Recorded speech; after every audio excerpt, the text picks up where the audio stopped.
15 شعبان کی رات میں ہمارے ملکوں میں، جو ہمارے عجمی ملک ہیں، اس میں وہ کچھ ہو رہا ہے جو نہ میرے نبی نے کیا، نہ صحابہ نے کیا، نہ تابعین نے کیا۔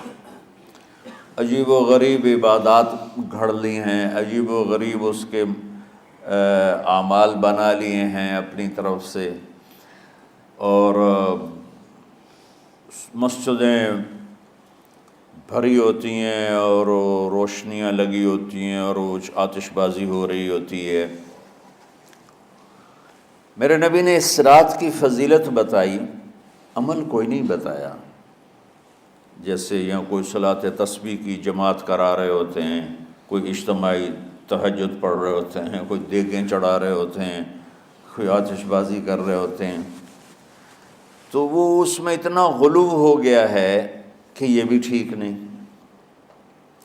اور کچھ علماء نے اس کے رد میں اس کا اتنا انکار کیا ہے کہ اس رات کی کوئی فضیلت ہے ہی نہیں، یہ بھی ٹھیک نہیں۔ اس بیچ کا راستہ، اس رات کی فضیلت میں جتنی احادیث ہیں وہ ضعیف ہیں، لیکن اتنی کثرت سے ہیں کہ ان سب کا مل کر جمع ہو کر کم از کم وہ حسن لغیر ہی تک تو پہنچ جاتی ہیں۔ اور ابن عثیمین رحمۃ اللہ علیہ نے بھی یہ لکھا ہے کہ زیادہ سے زیادہ ان احادیث کے مجموعے سے، چونکہ اگرچہ ضعیف ہیں لیکن کافی زیادہ ہیں، تو وہ حسن لغیر ہی تک پہنچ جاتی ہیں۔ تو حسن لغیر ہی سے کوئی عمل ثابت نہیں ہوتا، عمل ثابت ہوتا ہے صحیح حدیث کے سے۔ ایک احادیث کی کثرت سے روایات، اور ایک امت کا عمل، کہ امت کا بہت بڑا طبقہ صدیوں سے اس رات کا اہتمام کر رہا ہے، لیکن کچھ عرصہ پہلے تک اہتمام تھا دن میں روزہ رکھنا، رات کو کوئی نوافل پڑھ لینا، کوئی دو چار زیادہ پڑھ لینا، لیکن اب یہ ڈھول تماشے جو اب شروع ہوا ہے، اس کا تو کوئی وجود ہی کوئی نہیں ہے۔ تو اس رات کو اللہ تعالیٰ نے مبارک بنایا، اور حدیث پاک میں آتا ہے کہ اللہ تعالیٰ اس رات میں ساری دنیا کے لوگوں کی بخشش فرماتا ہے، سوائے 5 آدمیوں کے۔ 5 کے سوا سب اہل ایمان کی بخشش ہو جاتی۔ مشرک، المشرک، پہلا مشرک، دوسرا مشاحن، مشاحن کیسے کہتے ہیں؟ دل میں بغض رکھنے والا، کینہ رکھنے والا۔ تیسرا مسبل ازارہ، اپنے پاجامے شلوار چادر کو ٹخنوں سے نیچے تک لے جانے والا، لیکن ایک شرط کے ساتھ کہ وہ تکبر کی وجہ سے ہو، سستی کی وجہ سے ہے، غفلت کی وجہ سے ہے۔ چونکہ جب آپ نے ایک مرتبہ اس کے بارے میں بات کی تو حضرت ابوبکر صدیق نے کہا یا رسول اللہ، میری چادر، عرب چادر باندھتے تھے، جیسے ہمارے پنجاب کا لباس چادر تھا، اب وہ کم ہو گئے۔ ہماری تو بزرگ عورتیں بھی اور مرد بھی سب چادر باندھتے تھے، شلوار کا تو کسی کو پتہ ہی نہیں ہوتا تھا ہمارے بچپن میں۔ یہ تو پھر آہستہ آہستہ جب تعلیم آئی تو شلوار دیہاتوں میں بھی اور شہروں میں عام ہو گئی۔ تو اگر وہ اس لیے لٹکا رہا ہے کہ طبیعت میں تکبر ہے، پھر اس وعید کا وہ حقدار ہے۔ اگر ویسے اس کی نیچے جا رہی ہے تو میرا مالک ایسا، وہ تو ہے ہی رحیم و کریم، ہے ہی رحیم و کریم، ہے ہی رحیم و کریم، صرف شلوار نیچے لٹکانے سے وہ اتنی شدید سزا دے۔ اگر اس کے پیچھے تکبر ہے، پھر ہے، یہ تکبر نہیں ہے تو انشاءاللہ وہ اس سے محفوظ ہوگا۔ تو اپنی چادر کو لٹکانے والا، لیکن بشرط تکبر۔ کتنے ہو گئے؟ عاق لوالدیہ، ماں باپ کا نافرمان، نافرمان ایسا کہ دکھ دینے والا.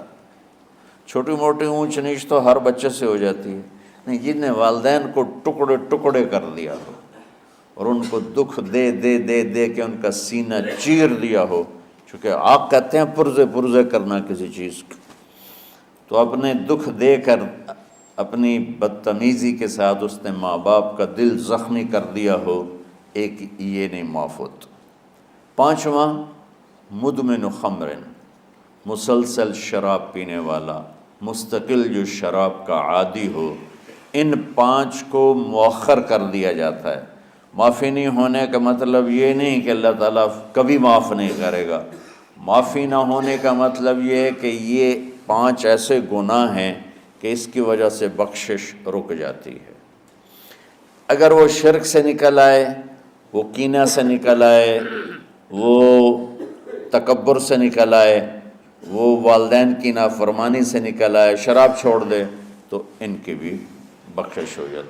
جب کوئی توبہ کرے گا فوراً بخشش ہو جائے گی. نہ 15 شعبان کی ضرورت ہے، نہ لیلۃ القدر کی ضرورت ہے، نہ بیت اللہ جانے کے ساتھ توبہ کی شرط ہے.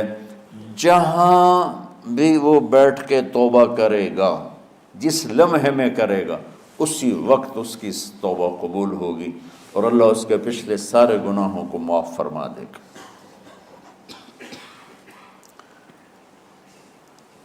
دن کا روزہ، رات کا قیام، زیادہ سے زیادہ قیام سے مراد نوافل ہیں، کوئی گھر میں پڑھ لے، کوئی مسجد میں پڑھ لے. نوافل، نفلی عبادات گھر میں ہی افضل ہوتی ہیں. میرے نبی سنتیں ہمیشہ گھر سے پڑھ کے آتے تھے. تہجد اپنے گھر میں پڑھتے تھے، مسجد میں نہیں پڑھتے تھے. سوائے اعتکاف کے آپ اپنے نوافل سنتیں سب گھر میں پڑھتے تھے اور مسجد میں صرف فرض آ کے ادا فرماتے تھے. اور اس کے بعد بیٹھنا ہوتا تھا تو بیٹھ جاتے تھے، اٹھنا ہوتا تھا تو اٹھ جاتے تھے. تو اعتدال اللہ کو ہر چیز میں پسند ہے. دنیا جو مختصر ہے اس میں کیسے پسند نہیں ہوگا؟ آخرت جیسے معاملے میں بھی اللہ ہم سے کہہ رہا ہے اعتدال، امتن وسطا. ایسے عیسائیوں کی طرح ترک دنیا بھی نہ کرو، یہودیوں کی طرح دنیا کے پیچھے نہ پڑ جاؤ.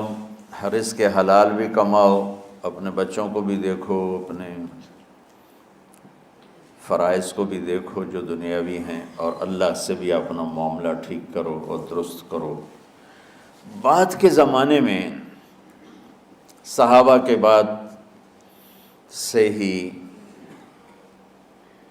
ایک انتہا پسندی امت میں آئی، ساری ساری رات جاگنا. ایک فلاں بزرگ تھے، وہ اپنے آنکھوں میں نمک کا سرما لگاتے تھے تاکہ آنکھیں جل جائیں، اس میں وہ جلن پیدا ہو جائے اور نیند اڑ جائے. یہ ایسے واقعات بھرے پڑے ہیں. فلاں بزرگ تھے، انہوں نے 30 سال عشاء کے وضو سے فجر کی نماز ادا کی. یہ اپنی جگہ پہ بزرگی ہے، لیکن یہ بھائیو یہ دین ہم پیش نہیں کر سکتے. فلاں بزرگ تھے، وہ 30 سال سے ستو کھا رہے تھے کہ روٹی کھانے اور ستو کھانے میں 70 دفعہ سبحان اللہ کا فرق پڑ جاتا ہے. تو روٹی کھائیں تو 70 دفعہ سبحان اللہ کم کہہ سکتے ہیں، اور ستو کھائیں تو 70 دفعہ سبحان اللہ زیادہ کہہ سکتے ہیں. تو لہٰذا ان کا مجھے تو 30 سال ہو گئے، میں تو ستو کھا رہا ہوں، میں تو روٹی نہیں کھا رہا. یہ دین نہیں ہے. یعنی یہ وہ دین نہیں جو ہم انسانیت کو پیش کر سکتے. یہ تو لوگوں کو دوڑانے والی بات. یہ راہبانیت کی شکل ہے. یہ وہ دین نہیں جو ہم لوگوں کو پیش کریں گے تو وہ کہیں گے واہ واہ واہ واہ کیا دین ہے بھائی، قبول کرو. یہ ایک قسم کا غلو آیا. میں ایک حدیث سناتا ہوں، بخاری شریف میں بھی ہے، مجھے اب ہر شے بھول گئی، لیکن وہ ہے نہی الغلو. اس طرح کر کے آپ لوگ زیادہ جانتے ہوں گے جو پڑھ رہے ہیں کہ غلو سے نہیں. حدیث آپ کو سب کو یاد ہوگی کہ 3 صحابہ آئے اللہ کے نبی کے گھر اور پوچھا کہ اللہ کے نبی رات کیسے گزارتے ہیں.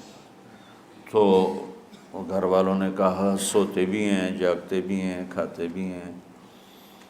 تو وہ تینوں آپس میں کہنے لگے وہ تو نبی ہیں، سوئیں بھی تو کوئی بات نہیں، اور شادی ہے کوئی بات نہیں، ہم تو نبی نہیں، ہمیں تو کچھ کرنا چاہیے۔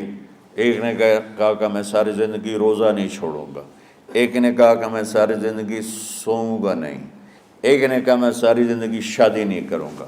تو دیکھنے میں تو واہ واہ کیا بڑی بزرگی ہے بھائی، بڑے بزرگ ہیں۔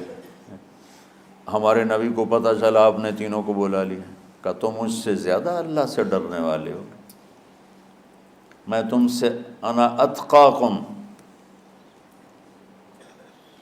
یا اخشاکم، الفاظ آپ لوگوں کو زیادہ یاد ہوں گے لیکن مفہوم میں صحیح پیش کر رہا ہوں۔ آپ نے کہا میں تم سے زیادہ اللہ کو جانتا ہوں، تم سے زیادہ اللہ سے ڈرتا ہوں، میں سوتا بھی ہوں، میں کھاتا بھی ہوں، میں روزے بھی رکھتا ہوں، میں چھوڑ بھی دیتا ہوں، میری بیویاں بھی ہیں، میں اپنی بیویوں کے پاس بھی جاتا ہوں۔